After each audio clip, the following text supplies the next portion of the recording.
નમસ્કાર. ચાલો આજે ગુજરાતી વ્યાકરણના એક બહુ જ મજેદાર અને કામના વિષયને સમજીએ સર્વનામ. હવે એના નામમાં નામ તો છે, પણ એનું અસલી કામ શું છે? ચાલો આજે એ જ જાણીએ. જરા વિચારો કે ભીડે જેઠાલાલને એમ કહે કે જેઠાલાલ મને ક્યારે ચેક આપશે? સાંભળવામાં કેવું અજીબ લાગે છે નહીં? પણ એની બદલે જો એમ કહે કે તું મને ક્યારે ચેક આપીશ, તો વાત કેટલી સરળ અને સીધી થઈ જાય છે. બસ આ જ તો સર્વનામનો કમાલ છે. એ ભાષામાંથી વારંવાર આવતા નામોને હટાવીને વાતને એકદમ સ્વાભાવિક બનાવી દે છે. તો આ વારંવાર નામ બોલવાની ઝંઝટનો ઈલાજ શું છે? જવાબ બહુ સિમ્પલ છે. એક નાનકડો પણ ખૂબ જ પાવરફુલ શબ્દ સર્વનામ. ચાલો તો વ્યાકરણના આ હીરોને જરા નજીકથી ઓળખીએ. તો સર્વનામ છે શું? એકદમ સાદા શબ્દોમાં કહીએ તો સર્વનામ એટલે સંજ્ઞા, એટલે કે નામના બદલે વપરાતો શબ્દ. જ્યારે કોઈ વ્યક્તિ કે વસ્તુનું નામ વારંવાર લેવું ન હોય ત્યારે આપણે હું, તું, તે જેવા શબ્દો વાપરીએ છીએ. યાદ રાખવાની એક સરળ રીત છે, જે બધા માટે નામ તરીકે વપરાય એ સર્વનામ. પણ આટલું બધું મહત્વ કેમ આપવાનું? કારણ કે સર્વનામ આપણા વાક્યોને ટૂંકા અને એકદમ ક્લિયર બનાવે છે. એનાથી આપણી વાતચીત વધુ જીવંત લાગે છે, નહીં તો બધું રોબોટ જેવું લાગે. ટૂંકમાં કહીએ તો ભલે વ્યક્તિ હોય કે વસ્તુ, સર્વનામ આપણી વાતચીતને એકદમ સ્મૂધ અને અસરદાર બનાવી દે છે. ચાલો હવે સર્વનામની આપણી ટૂલકિટ ખોલીએ. સૌથી પહેલાં એવા બે ઓજારો જોઈએ જેનો ઉપયોગ આપણે લોકો વિશે વાત કરવા અને વસ્તુઓ તરફ ઇશારો કરવા માટે સૌથી વધુ કરીએ છીએ. આપણું પહેલું અને સૌથી વધુ વપરાતું ટૂલ છે પુરુષવાચક સર્વનામ.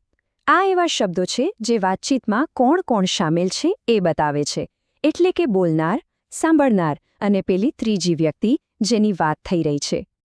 જુઓ, વ્યાકરણમાં 3 પુરુષ હોય છે. પહેલો પુરુષ એટલે જે બોલી રહ્યો છે, જેમ કે હું કે અમે. બીજો પુરુષ એટલે જે સાંભળી રહ્યો છે, એટલે કે તું કે તમે. અને ત્રીજો પુરુષ એટલે એ વ્યક્તિ જેની આપણે વાત કરી રહ્યા છીએ પણ એ ત્યાં હાજર નથી, જેમ કે તે અથવા તેઓ. આપણું બીજું ટૂલ છે દર્શક સર્વનામ.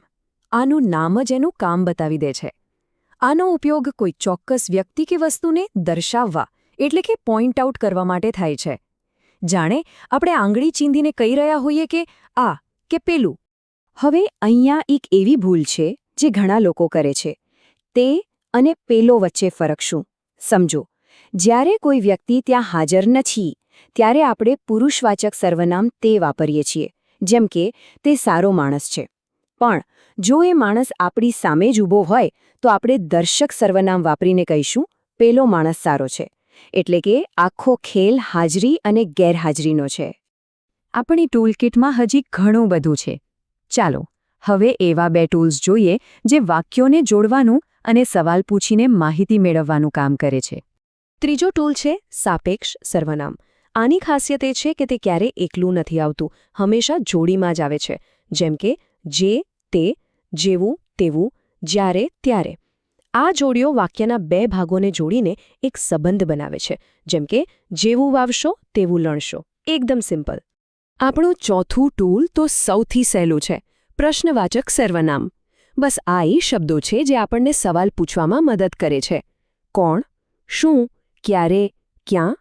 આમાંથી કોઈ પણ શબ્દ વાક્યમાં ઉમેરો એટલે સીધું સાદું વાક્ય બની જાય છે એક પ્રશ્ન. અને હવે આવીએ આપણી ટૂલકિટના છેલ્લા 2 પણ ખૂબ જ ઇન્ટરેસ્ટિંગ ટૂલ્સ પર.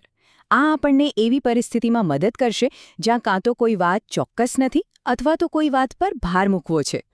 ઘણીવાર એવું બને કે આપણે કોઈ ચોક્કસ વ્યક્તિ કે વસ્તુની વાત ન કરતા હોઈએ. ત્યારે શું કરવાનું? ત્યારે કામ આવે છે આપણું 5મું ટૂલ અનિશ્ચિત સર્વનામ. કોઈ, કંઈક, કેટલાક જેવા શબ્દો કોઈ ચોક્કસ ઓળખ આપ્યા વગર જ વાતને રજૂ કરી દે છે. જેમ કે બહાર કોઈ આવ્યું છે. અહીં કોઈ એટલે કોણ એ પાક્કું નથી. અને આપણું છેલ્લું અને છઠ્ઠું ટૂલ છે સ્વવાચક સર્વનામ. આનું કામ છે ભાર મૂકવાનું. એ વાત પર ભાર મૂકવાનું કે કામ ખુદ કરતાએ જ કર્યું છે. જાતે, પોતે, ખુદ જેવા શબ્દો આ કામ કરે છે. જેમ કે મેં આ પ્રોજેક્ટ મારી જાતે બનાવ્યો છે. અહીં જાતે કહે છે કે આ કામમાં બીજા કોઈની મદદ નથી, બધું મેં જ કર્યું છે. તો બસ આ હતી આપણી સર્વનામની પૂરી ટૂલકિટ અને એના 6 જોરદાર સાધનો. ચલો એકદમ ફટાફટ આખી ટૂલકીટ પર એક નજર ફેરવી લઈએ. તો ટૂંકમાં સમજીએ તો પુરુષવાચક સર્વનામ લોકો માટે છે, દર્શક સર્વનામ ઇશારો કરવા માટે, સાપેક્ષ સર્વનામ વાક્યોને જોડવા માટે, અનિશ્ચિત સર્વનામ જ્યારે કંઈ ચોક્કસ ન હોય ત્યારે, પ્રશ્નવાચક સર્વનામ સવાલ પૂછવા માટે અને સ્વવાચક સર્વનામ પોતાની વાત પર ભાર મૂકવા માટે. આ 6 ટૂલ્સ મળીને જ આપણી ગુજરાતી ભાષાને આટલી સુંદર અને સરળ બનાવે છે. છેલ્લે એક સવાલ વિચારવા જેવો છે. આપણે હંમેશા મોટા અને ભારીખમ શબ્દોની પાછળ ભાગીએ છીએ, પણ ક્યારે વિચાર્યું છે કે આપણી રોજિંદી વાતચીતની ખરી તાકાત તો હું, તું, તે, કોઈ જેવા નાના નાના શબ્દોમાં જ છુપાયેલી છે.